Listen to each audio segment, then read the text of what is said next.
Behind every NFL player, therein lies a motivation. And for Buffalo Bills wide receiver Quan Bray, it stems from the moment, nearly 7 years to the day, that made him become the man he is today.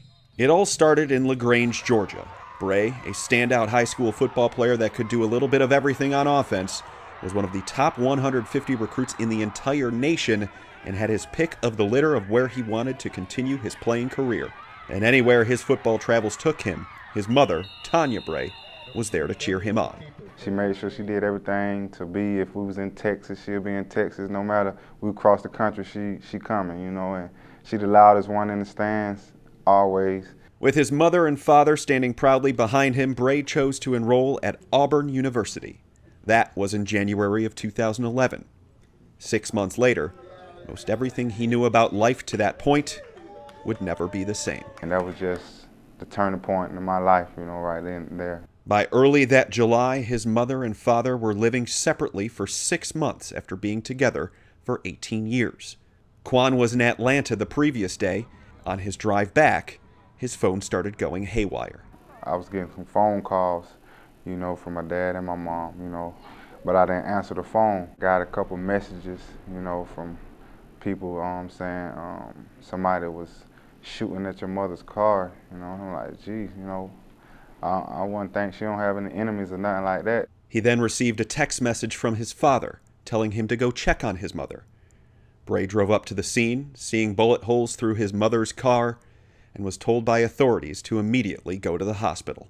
Tanya Bray suffered a fatal gunshot wound to the head. She was pronounced dead at the hospital at the age of 37. Quan didn't have to wait long to find out who did it. Just an hour after finding Bray, Jeff Jones turned himself into police and admitted he shot her. His father, Jeffrey Jones. You know, I just bust out in tears, you know, start crying because I thought my life was over with then, you know, I didn't know what to do. You know, I just lost my mom and my dad. And in a chilling detail, that text message his father sent his 18-year-old son came after he had just murdered his mother. Thinking like he didn't just do it, but, you know, I guess the devil get on people like that. Jones was sentenced to life in prison without parole. The 18-year-old Bray and his 10-year-old brother Jaimir were left wondering what was next. For Bray, he found his answer, and quickly. The very next day, Bray remarkably packed up and went to Auburn for a spring workout. Just because I knew, you know, what she'll want me to do, you know. Some guys wouldn't have did that, some guys would have took weeks off, but that wouldn't have did nothing for me. Bray went on to Auburn to have a successful college career, so well that the NFL came calling to him as an undrafted free agent wide receiver. All the while, Bray made sure to be a strong presence in his brother's life as Jaimir grew up living in their grandmother's house.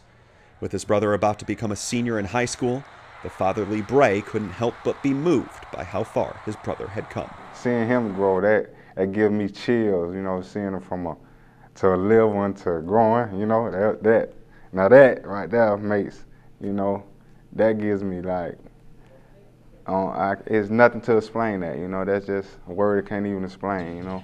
As for his father, Bray still hasn't reached out to him almost 7 years later. Not at the moment, you know. You're supposed to forgive. I will eventually once that time comes, but right now, you know, I'm just continue to strive and do, you know, be great in what I know she want me to be great in. And that, he knows in his heart, is football. And just as she did when she was alive, he knows his mother travels with him everywhere, only now in spirit. Yeah, that was my mother, you know. She was my #1 fan. It was a tragic moment in my life, but a lot of people would make that a downfall, make that an excuse, but I don't think that was meant for me to make an excuse. It was meant for me to keep pushing. In Orchard Park, Joe Biscaglia, 7 Eyewitness News.